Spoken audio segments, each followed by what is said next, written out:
मुखेड तालुक्यातील गोनेगाव या ठिकाणी होत असलेल्या लेंडी आंतरराज्य प्रकल्पाचे काम गेल्या काही महिन्यामध्ये सुरू झालेलं आहे आणि मागच्या ऑगस्टच्या 18 आणि 17 तारखेला मोठ्या प्रमाणात अतिवृष्टी झाली आणि त्यानंतर गेल्या 10 दिवसातच या ठिकाणी दुसरी मोठी अतिवृष्टी होऊन लाखो शेतकऱ्यांचं नुकसान झालेलं आहे आणि लेंडी प्रकल्पाच्या गळणभरणीचं काम गेल्या काही दिवसामध्ये घाईगडबडीनं करण्यात आलं आणि त्यामुळे लेंडी धरणाच्या अलीकडील गावांना मोठा फटका बसला, शेतींना मोठा फटका बसला। त्यामुळे हजारो हेक्टर जमीन या ठिकाणी वाहून गेलेली आहे। माझ्यासोबत काही शेतकरी बोलण्यासाठी आता हे तुम्हाला तर दिसत आहे, पूर्ण जमीन पहिले एक वेळेस नदी आलती पण ह्याच्यापेक्षा कमी आलती तीही नदी आलती पूर्ण शेतीमधून गेलीच, पण ह्या वेळेस पूर्णतः आमची जमीन वाहून गेलेली आहे। जी गाळपात जमीन होती ती पूर्ण दगड माती दगड धोंडे येऊन बसलेले आहेत आणि ती जमीन आम्हाला कशीता येत नाही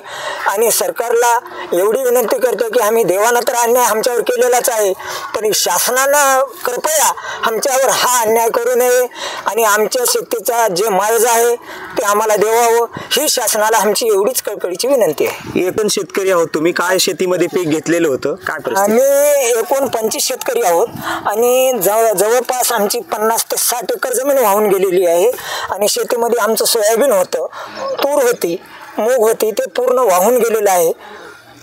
पीक जवळ सुंदर खड्डे राहिले, आता भरपूर खड्डे झालेले आहेत आणि ती जमीन आम्हाला कशी येत नाही। जीविका करतायत। आमची मागणी काय सर, भूमिहीन करावं आपल्याला, शासनाने भरपूर निधी द्यावा, आमची ताब्यात घ्यावं शासन, असं आमचं म्हणणं आहे।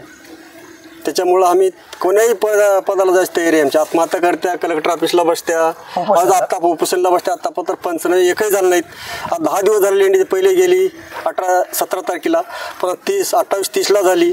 अजूनही कोणता ग्रामसेवक एका दिवशी आला की त्या शेतामध्ये येऊन पळून गेला, काही नेत्याचा फोन आला त्यानं आमचं न ऐकता शेतामध्ये वापस गेला।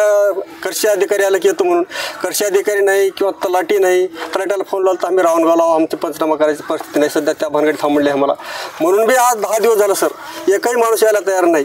आमची तयारी आता शासनाला एवढीच विनंती आहे, आमचं जमीन त्यांच्या शासनाच्या ताब्यात घ्यावं, आम्हाला मोबदला द्यावा, रस्ता आमची त्याच्या ऑफिसला बसून आत्महत्या करायची तयारी आहे। लेकर बाळ घेऊन आम्ही बसणार कलेक्टर ऑफिसला, आमची न्याय मांडणं एवढंच म्हणणं करावं। काय नाही सर, जे पहिले हे लेणी धरणामुळे हे नदीची बाजू होती, जे ह्या वरून वाहत होती, आता आमची दिशा लेणी दिशा बदलली, कारण की नदी सोडून आता आमच्या मालकी हक्कामध्ये जमिनीमध्ये तिचा वाहन चालू झाला आहे।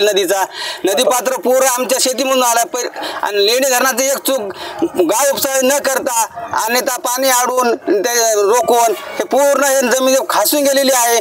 ते गाळ काढतात आमचं शेत थोडं तरी वाचून राहत होतं, आता आम्हाला काहीच नाही, जीव जवळ पुरा इस्कळी झालं। आमचे लेकरं बाळ आम्हाला दुसरीकडे जाऊन काम करतायत, आम्ही शेतीवर अवलंबून आहोत। आमचं एकच म्हणणं आहे, शासन ताब्यात जमीन घ्यावं, नाही का तर आम्ही आम्हावर भुसा करू, आत्महत्या करा, कलेक्टर आम्ही तयार आहोत।